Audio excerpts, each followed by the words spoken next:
e que quase sempre vos ferem mortalmente, desculpe. Que no futuro, humildes e submissos ao Criador, pratiqueis sua lei divina, amai e orai, sede dóceis aos Espíritos do Senhor, invocai-o do fundo do coração, e então eles vos enviará seu Filho bem amado para instruir-vos e dizer essas boas palavras. Eis-me aqui, eu venho-vos porque me chamastes. Espírito de Verdade, Bordeaux, 1861. Boa tarde. Quando a gente está falando do Evangelho hoje, o Evangelho está falando a respeito de Jesus. E fala de Jesus de uma forma muito coerente com as palavras que ele dizia a seus discípulos. Ele não dizia a eles do poder da fé, ele dizia da presença da fé. É diferente, porque se eu não sentir fé, eu não tenho força. A minha fé não vai alertar ninguém, não vai auxiliar ninguém. Então, se eu conseguir entender a minha fé, se eu conseguir trabalhar a minha fé, se eu conseguir realmente entender o que é fé, que é o começo do problema, que não é só crer. Não é só crer. A fé é tão mais profunda do que simplesmente crer. Tanto é que você não ensina a fé para o outro. Você desperta a fé no outro. Pelas experiências, pelo exemplo, pela palavra, enfim, pelo aquilo que... E aí a gente pode até entrar um pouco na questão de cada um aprende de uma forma, um pelo toque, outro pela audição, outro pela visão, outro pelo sentimento. E aí, como é que eu ensino fé? Então Jesus ensinava com parábolas para a época, que às vezes são difíceis de serem readaptadas ao mundo de hoje, mas principalmente ele ensinava na prática. Por quê? Se você pensar, né, vamos jogar o joguinho da modernidade. Então tá lá o Chosen lá passando, né? Eu sempre esqueço que em português é Os Escolhidos. Acho que tá mais bonito os Chosen e nem sei falar inglês. Mas vamos lá, vamos pensar um pouco. O que eles colocam nesse seriado? A prática.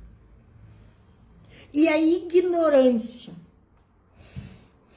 tanto desses quanto daqueles. Ele não colocou ninguém lá sendo supra-sumo de nada. Ninguém entendendo nem a própria religião. Ninguém entendendo por que havia as profecias e por que Isaías falava aquilo e Elias falava não sei o quê. Eles não sabiam. Eles interpretavam segundo a sua capacidade.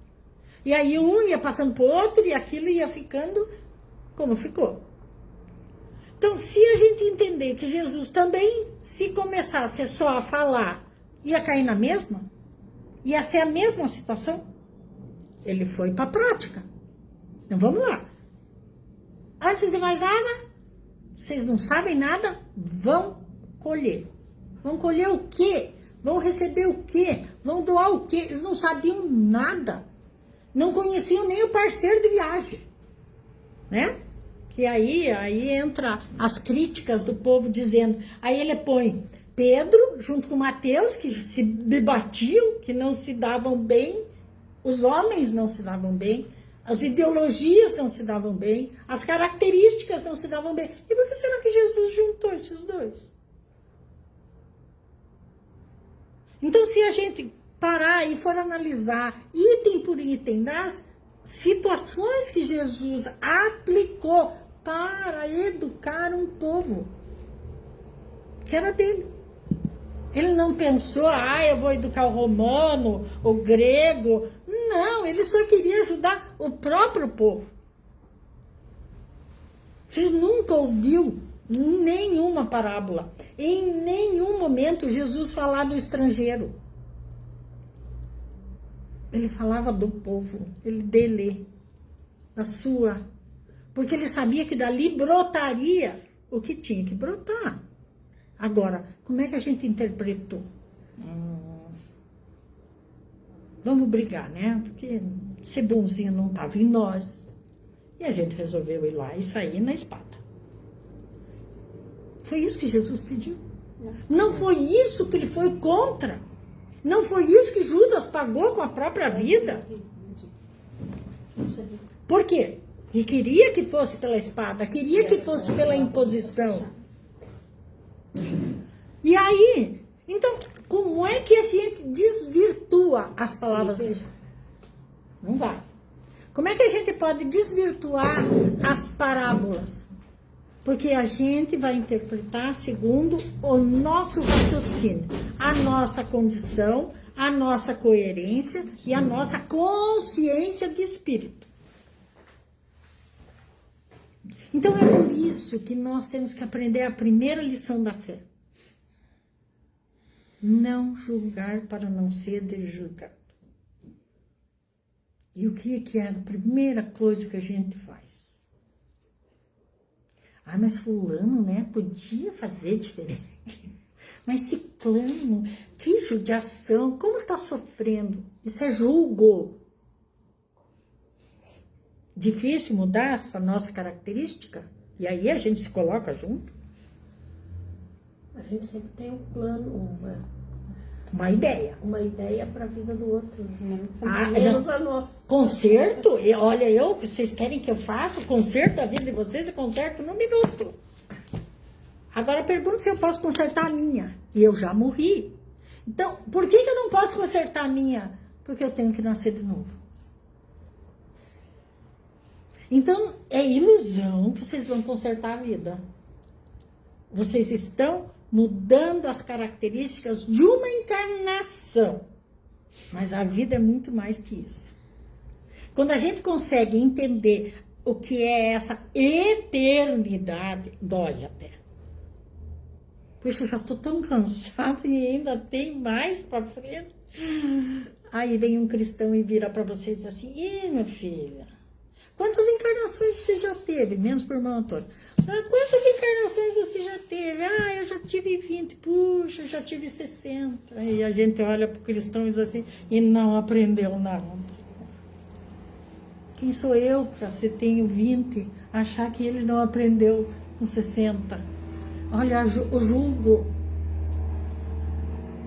Então, isso é uma característica que a gente pode chamar de humana, né? Mas é uma característica das nossas iniquidades sociais deste planeta. Porque desde que esse planeta foi fundado, até o leão julgava se aquela zebra era melhor ou aquela outra. Veja, está no ambiente característico da própria caça. Sobrevida. Então, nós ainda não estamos vivendo. Nós estamos sobrevivendo. Apesar disso, por aquilo, para você, né? Que vocês adoram. Então, veja. Quando a gente fala, e eu vim hoje para falar disso,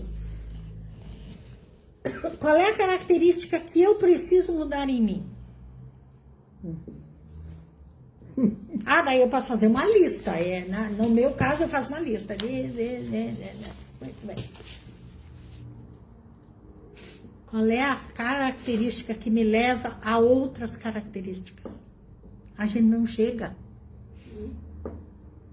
E quando a gente vem falando, e eu acho que a gente vem pedindo, mais do que falando, porque é a primeira vez que eu estou falando aqui.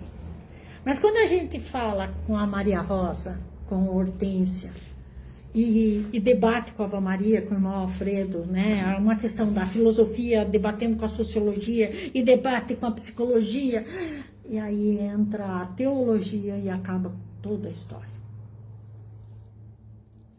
Nós precisamos entender as nossas características religiosas a respeito de egoísmo, saúde mental, amor próprio. Tudo isso está na nossa criação religiosa. Porque se a minha religião lá de centro é novo cristão,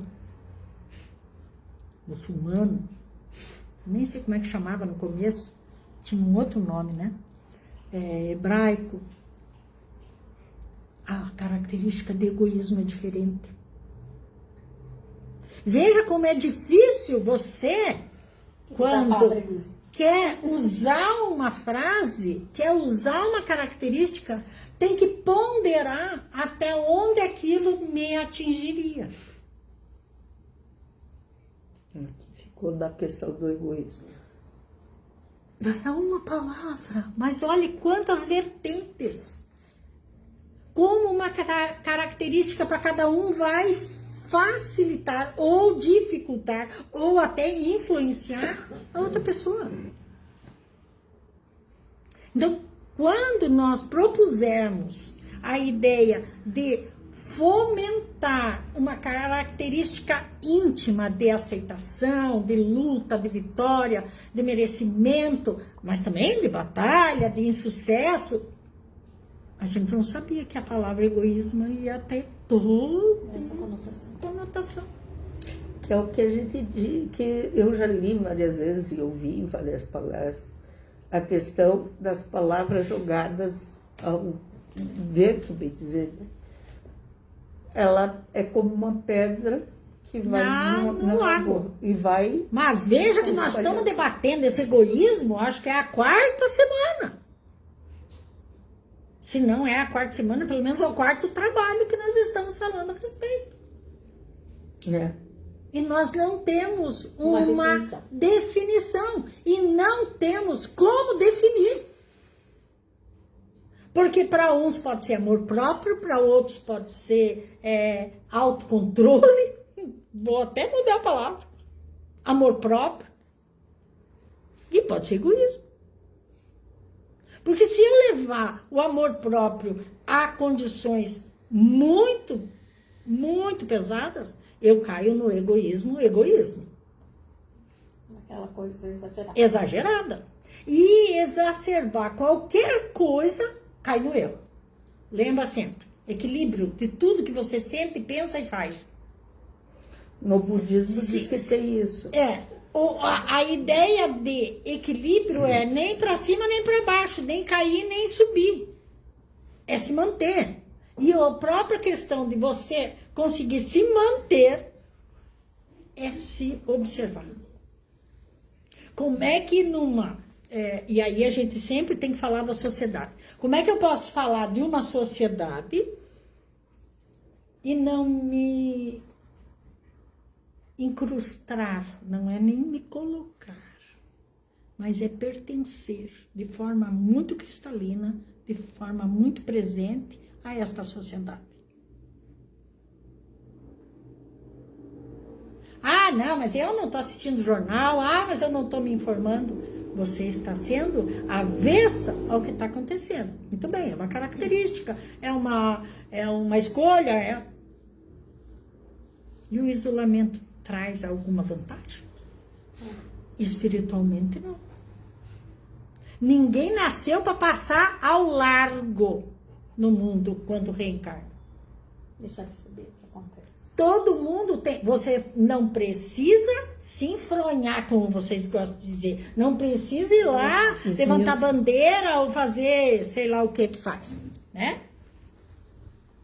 Mas você precisa tomar um partido. O teu. E aí entra o egoísmo.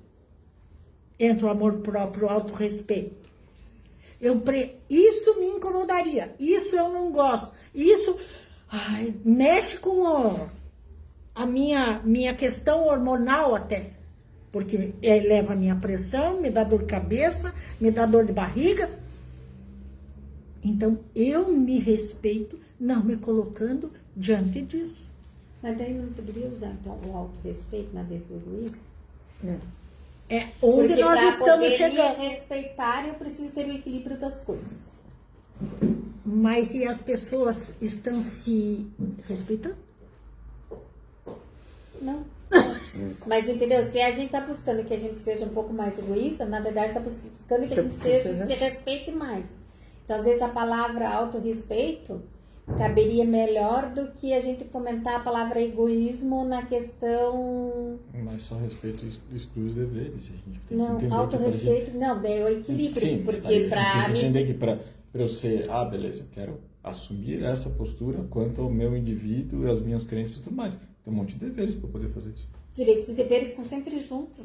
Mas é aí que tá. Não Daí, tá a gente separado. entra, daí a gente entra em moral, em da valores, religião. princípios, religiosidade, não vou falar em religião, em religiosidade, e aí a gente vai entrar na ética, E é um constante exercício. e é um processo constante exercício, não é uma coisa, como é que Fixa. vocês dizem, não é só fixa, Que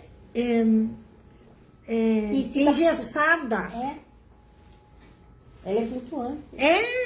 E o respeito eu me respeito, mas não ter respeito. E aí? Daí não dá. Então esse autorrespeito também é complicadinho. Mas é o equilíbrio. Hum. Meu respeito vai ter um... A minha liberdade vai até aquele pedaço, a tua liberdade vem até aqui. E eu tenho que respeitar a tua liberdade para você respeitar a minha? Ou eu tenho que impor a minha liberdade e o meu respeito? Veja. Aí Depende entra. do quanto Você você viu? desafiado, né? Você entendeu? Que a briga aqui entre os teólogos, sociólogos, filósofos e psicólogos está divertida. Só que vocês sobraram no meio desse caminho. O egoísmo é válido quando ele me ajuda no meu autocuidado, no meu amor próprio, desde que eu não prejudique outras pessoas. Exatamente. Esse limiar é que é complicado. O egoísmo no sentido de eu não vou me prejudicar para te favorecer. Então, neste ponto, eu serei egoísta e vou pensar em mim. Porque muitas vezes, para a gente não ser egoísta ou não ser taxado como egoísta, a gente faz coisas que não estariam ao nosso alcance ou que nos prejudica para poder favorecer a pessoa. Exatamente. E aí a gente deixa muitas o vezes, autocuidado. e aí entra o autorrespeito, o autocuidado, o autoentendimento, que se você não se entende, você pode se tornar, né? E aí entra uma outra coisa que a avó Maria nos chamou a atenção. Quando eu tento ser muito útil, eu perco meu egoísmo, eu perco meu autocontrole. Porque eu estou só buscando ser útil. Quando eu amo em essência, eu amo primeiro a mim. Mas não é o costume da terra. Porque se fosse assim, a gente não via marido matando mulher, nem mulher matando marido. Nem mãe matando filho, nem filho matando mãe. Então, amor também não dá. Então, é um conjunto de sensações, pensamentos e intenções que eu tenho que ter para comigo. É o primeiro passo. Então, quando a gente vem... Veja, quando a gente vem tentando mudar uma coisa que 30 anos o irmão Iversen foi colocando na cabeça de vocês e não entrou, a gente precisou, e é aí que entra a ideia superior. Entrou o debate para vocês entenderem o que é se amarem, o que é se conhecerem. Porque quando vocês começam a pensar, mas afinal, que egoísmo é esse? Afinal, onde é que eu pratico esse egoísmo? Afinal, esse amor próprio, esse autorrespeito. Quando eu começo a pensar nisso, eu vou começar a fazer o que o irmão Iversen queria. Que era pensar. Que era se autoconhecer. Até onde eu sou egoísta, até onde eu sou útil, até onde eu estou me amando, até onde eu estou respeitando, até onde eu tenho liberdade.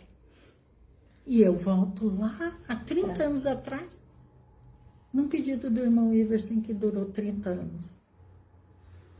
Veja como existe um tempo para o equilíbrio dos sentimentos e do raciocínio. Nós não chegamos a uma conclusão, e é por isso que a gente nasce ignorante, vai crescendo, na adolescência briga com tudo, na vida adulta se sente um inferno, na vida... sei lá, que vem depois, né? E a gente não se entende. Porque dependendo da característica, da tradição, da educação, da cultura, do ambiente, da sociedade. São tantos elementos exteriores que muitas vezes não nos qualificam internamente. É difícil? É. O que eu estou falando é complicado? É. As palavras que eu estou usando, vocês têm que fazer com que a cachola se mexa. Mas por que a gente está mexendo com isso? Por que a gente está fazendo esse sacode com vocês? Por que a cúpula nos pediu isso? Qual foi a intenção disso? O que eu preciso e o que eu necessito. Está na hora de vocês entenderem o que vocês precisam e o que vocês necessitam. A vida está cobrando ali fora. E nós, como orientadores de vocês, temos obrigações. Fácil? Não está. A nossa discussão tem sido grande. Eu sei bem o que é ter nascido numa época que você não tinha o direito de opinar. De não poder dizer na refeição, durante a refeição, nem durante a refeição. A gente tinha que ficar quieto. E não eram meus pais que faziam isso. Eram meus tios. Nem era minha avó, nem minha bisavó, porque elas eram bem liberais, assim, de querer saber o que nós estamos sentindo. Mas meus tios, lá em casa a gente conversava, mas quando a gente se reunia, as famílias se reuniam, e eu ia falar alguma coisa, cala a boca. Não, e de uma educação também. É, de uma educação. Mas é aí que tá.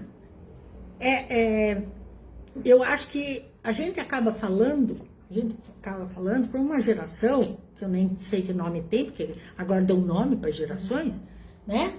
Uma geração que viu mudar o mundo. É, isso mesmo. Porque a geração dos pais de vocês, a geração do pai de vocês, viu o mundo se acabar e começar de novo. Isso. Que foram as guerras. As grandes guerras. Já vocês viram o mundo mudar, tecnologicamente, socialmente e principalmente moralmente.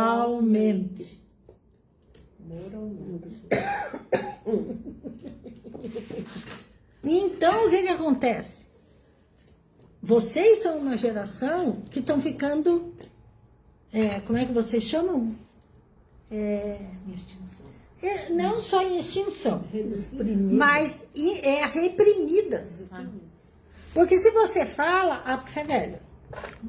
Isso mesmo. Se você comenta alguma coisa ou tem um conceito, já não estou falando de preconceito, mas tem um conceito, você não tem como lidar com aquilo. Você pode entender, aceitar, compreender, deixar para lá, não se envolver, mas o teu instinto interno, daquilo que é teu, não tem como mudar. E as pessoas hoje, a sociedade hoje quer impor. Então, esse discernimento que a Vivi pediu na nossa oração, mas que principalmente vocês têm que ter diariamente com vocês mesmos. Tá difícil. Porque em algumas sociedades, em alguns momentos, você tem que ficar alheio. Aí aquilo que diz a Teresa, faz cara de paisagem, não sorri e olha para frente. Eu ainda estou para entender, devido a tudo que eu passei, perto de muitas pessoas não é nada, lógico, mas me machucaram tanto que eu levo essa dor até hoje. Mas é aí que tá. Vamos pensar da outra maneira. É nesse sentido. Tá, Maria Rosa, eu deixo para você. Então, a Maria Rosa vai ter que responder isso, porque eu já estou aqui há mais de 25 minutos. Vamos dizer assim, né? Não tem o evangelho junto, então, há 20. Eu sou uma pessoa, um ser que nas últimas encarnações, nas 2 últimas encarnações, tive a oportunidade de vivenciar evoluções muito significativas na questão de renascimento, beleza, cuidado, saneamento e muitas mudanças. E nessas mudanças eu sinto, por ter no plano espiritual feito uma formação não só teológica, mas uma formação que vocês nem têm essa formação na Terra. Não sabia. Tá. Umas coisas que aqui no espaço a gente tem e vocês ainda não têm, terão. A gente tem um conhecimento, e aí entra aquilo que o irmão Antônio está falando a respeito dos níveis, né? Então eu trabalho, vivencio, num nível em que matemática, linguística, ciência são passado. Foi me pedido para vir aqui para dizer a vocês o quanto é importante pensar nos que preciso, no que necessito, no que me respeita, no que me liberta e no que me entende. E nisso está a maior das ciências, a ciência humana. A ciência que diz que eu sou um ser humano vivente, único e importante para mim. Então, quando a gente fala aqui, quando a gente manda espíritos como os marianos para trabalharem com vocês, nós estamos dando a vocês um algo mais. Quantos centros de bom trabalho espiritual, de boa categoria espírita, quantos palestrantes espíritas gostariam de ter o que vocês têm? Vocês têm características muito importantes. Não é à toa que estão aqui. Não é à toa que são médiuns do SOS. Não é à toa que estão aqui me ouvindo hoje. Não é à toa. Há a Maria Rosa chama de seletiva. O irmão Alfredo chama de peneira. Para estar aqui. Quantos chegam pela porta, ficam, querem muito participar, mas não têm o que é preciso. Para estar aqui, é preciso primeiro um coração SOS. E é por isso que aqueles que aqui vêm e sentem esse coração, sentem falta, precisam disso, se criam nisso. Por isso temos gerações aqui, não é, Felipe? Temos gerações. E por isso que nós jamais, eu sei que a palavra é negativa, eu entendo isso e não pratico. Mas quando a gente vem aqui, fica muito difícil não usar nunca, jamais, em tempo algum. Mas o jamais se cabe muito bem. Jamais essa porta será fechada. Ela pode ser uma fresta, ela pode ser apenas uma internet, ela pode não ter um lugar fixo ou físico, mas ela tem em vocês extremamente proveitoso, trabalhoso, caridoso o SOS. Não é à toa que ele tem esse nome, não é à toa a inspiração e o início dele. Nada. Lembrem sempre, não há uma folha que caia sem que Deus a permita. Meu nome é Catarina. Seja bem-vinda. E estarei aqui com vocês mais vezes, porque a Hortência vai fazer o curso que vocês não têm. Fiquem em paz.